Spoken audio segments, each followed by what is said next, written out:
Nu kaip, jautiesi pasiruošęs VB? Pažiūrėk, ar sugebėtum išspręsti šitą uždavinį. Stabdyk video, jei nori pabandyti pasispręsti. Dabar mes turime log 250 išreikšti kažkaip, jeigu žinoma, kad lag2 lygu a. Dabar, žiūrėk, su pirma, ką mums reikia padaryti, tai mums reikia iš kažkur atsirastų lag2. Ir mums būtų patogu pasidaryti šitą logaritmą pagrindu lag. Tai dabar ką mes darysime?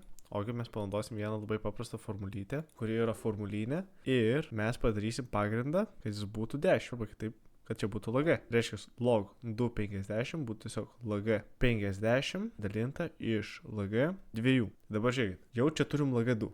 Tai reiškia, vietoj čia galime rašyti iš karto a. Tai reiškia, turėsim lag 50 dalinta iš a. Dabar mums reikia kažkaip dar pašalinti lag 50. Tai dabar pagalvom, kaip galėtume pašalinti lag 50. Pilną VB bandomojo sprendimą gali rasti pas mane YouTube. Ogi mes turime du būdus. Pirmas būdas būtų panaudoti šią savybę, o antras būdas būtų panaudoti šią savybę. Tai dabar kurią mes naudosim? Jeigu mes naudotume šitą, mes galėtume gauti čia lag 2, bet čia būtų lag 2 plus lag 25. Nes, 2 kart 25 yra 50. Tai ar lag 25 mums labai pagelbėtų? Turbūt nelabai. O jeigu mes naudotume šią, tada turbūt lag čia būtų 2. O vietoj b turėtume ką rašyti? Lag 100. Tai nes 100 dalinta iš 2 būtų 50. Tai aišku, kad šitas yra daug patogesnis būdas. Tai reiškia, čia turim tiesiog lag 100 minus lag 2 dalinta iš a. Ir ką mes turime gale, kad lag 100, aišku, yra tiesiog 2 minus a ir viskas padalinta iš a. Ir atsakymas tada pas mus bus pats pirmas.